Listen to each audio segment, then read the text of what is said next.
Hello and welcome to Lamplighter. Today is November 16.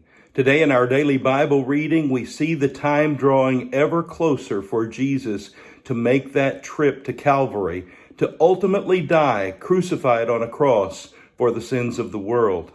As we continue to read in that pathway to the cross today, we read about Jesus' betrayal by one of his own and his arrest by the religious leaders and their officials. We begin with reading about Jesus' journey to Gethsemane. When he had finished praying, he left with his disciples and crossed the Kidron Valley.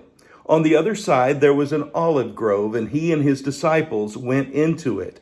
They went to a place called Gethsemane, and Jesus said to his disciples, "Sit here while I pray." He took Peter, James, and John along with him, and he began to be deeply distressed and troubled.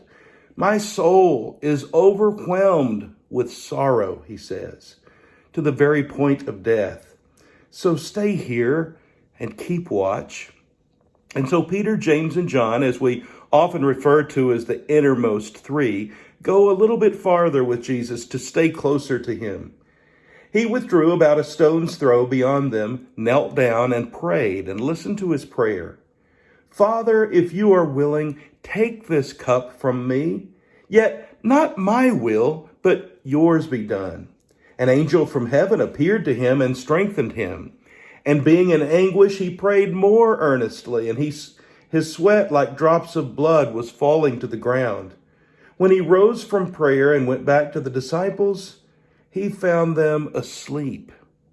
Notice this description, though: exhausted from sorrow. They are exhausted from sorrow. "Could you not keep watch with me for 1 hour?" he asked Peter. "Watch and pray so that you will not fall into temptation. The spirit is willing, but the body is weak." He went away a second time and prayed, "My Father, if it is not possible for this cup to be taken away unless I drink it, may your will be done."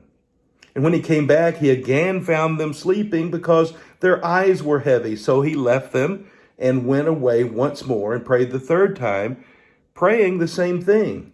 Then he returned to the disciples and said to them, "Are you still sleeping and resting? Look, the hour is near, and the Son of Man is betrayed into the hands of sinners. Rise, let us go. Here comes my betrayer." It's doubtful that even at this point, Peter, James, and John understand the gravity of the situation.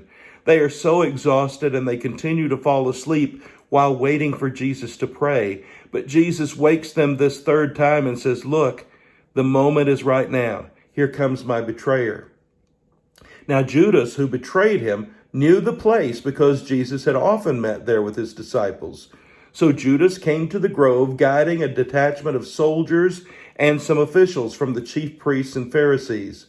Now the betrayer had arranged a signal with them. "The one I kiss is the man." Isn't that ironic?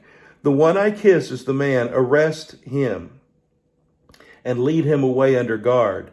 He approached Jesus to kiss him, but Jesus asked him, "Judas, are you betraying the Son of Man with a kiss?" Going at once to Jesus, Judas said, "Rabbi," and kissed him. What a betrayal. Right there in the sight of even his peers, the other disciples. Even they had not believed that he would be the betrayer. They had not suspected him in the least. But now with a kiss, the kiss of death, you might say, he betrays his friend. Jesus makes sure that he speaks up for his disciples. He tells this detachment of soldiers, "If you're here to take me, then take me away, but leave these men alone. Let them go free." And so they do go free. The men seized Jesus and arrested him, but this is when Simon Peter, who had a sword, drew it and struck the high priest's servant, cutting off his right ear. The servant's name was Malchus. "Put your sword back in its place," Jesus said to him, "for all who draw the sword will die by the sword. Do you think I cannot call on my Father, and he will at once put at my disposal more than 12 legions of angels? But how then would the scriptures be fulfilled that say it must happen this way?" But Jesus answered no more of this, and he touched the man's ear and healed him. Even here is a great teaching moment for Jesus. He says, there are other solutions to this. God has the ability to deliver me. We can end all of this right now. We can make these attackers, these accusers, look foolish. But how will God's plan be fulfilled? And again, the disciples are not able yet to see the big picture.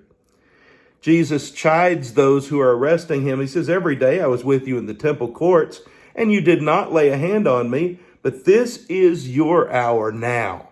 Why? Because it's dark. He says, this is your hour now when darkness reigns. That's the way sin works, isn't it? It always wants to be hidden under the cloak of darkness.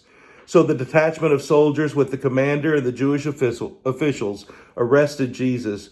Then all the disciples, just as Jesus had predicted, deserted him and fled. Now a mock trial is going to take place before the Sanhedrin. Jesus is going to be led to Annas, who is a former high priest and the father-in-law of the current high priest. They bound him and brought him first to Annas, who was the father-in-law of Caiaphas, the high priest that year. Caiaphas was the one who had advised the Jews that it would be good if one man died for the people. Isn't that interesting? Now, Peter is following. He hasn't completely abandoned Jesus, but he's following at a distance. And remember, Jesus has predicted that Peter is 3 times going to deny him before the rooster crows. So as Peter tries to stay close by, but not really discovered, he is discovered. People start to notice him. People start to be suspicious. And one of the people says, you're not one of this man's disciples, are you? And the girl at the door is the one asking this question. And Peter says, I'm not. There's denial number 1. Meanwhile, Jesus is standing before Annas, and Jesus is stricken because he was being disrespectful to the high priest or the former high priest. Jesus said, if I said something wrong, testify as to what is wrong. But if I spoke the truth, why did you strike me? So then Annas sends him still bound to Caiaphas, the high priest. And again, we're told that Peter is following at a distance. Peter sits down with some servants outside the gate, and one of them says, this man was with him. This was one of them. And Peter again says, I don't know what you're talking about. I don't know him. That's denial number 2. The chief priests and the whole Sanhedrin continue to look for evidence against Jesus so that they can put him to death, but they can't find any. There is no evidence about Jesus, anything that he's done that is a violation of the law. So many come forward and they testify against him, but we're told immediately that they are false testifiers. They are false accusers, but their statements don't even agree.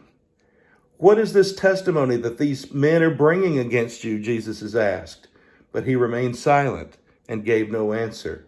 Again, the high priest asked him, are you the Christ, the Son of the Blessed One? I am, said Jesus, and you'll see the Son of Man sitting at the right hand of the Mighty One and coming on the clouds of heaven. And the high priest very dramatically tears his clothes, and he says, why do we need any more witnesses? You've heard him for yourself. This man is a blasphemer. What should we do with him? And they all condemn him as being worthy of death. Jesus continues to be abused. Peter still is kind of hanging out on the outskirts. And finally, another one comes to him and says, surely you are one of them, for your accent gives you away. And Peter begins to call down curses on himself, and he swears to them, I don't know the man. One of the high priest's servants, a relative of the man whose ear Peter had cut off, challenged him. Didn't I see you with him in the olive grove? Peter replied, I don't know. I don't know what you're talking about. But just as he was speaking, the rooster crowed.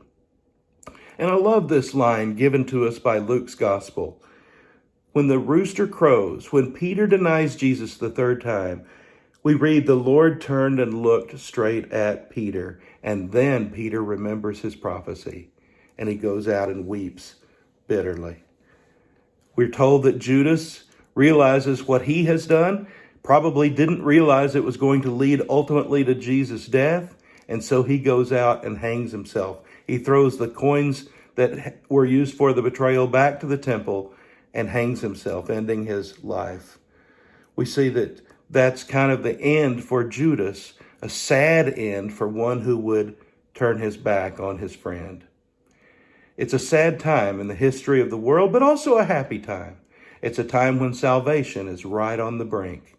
Isn't it great to be a lamplighter? His word is a lamp to our feet and a light to our path. I hope you have a blessed day.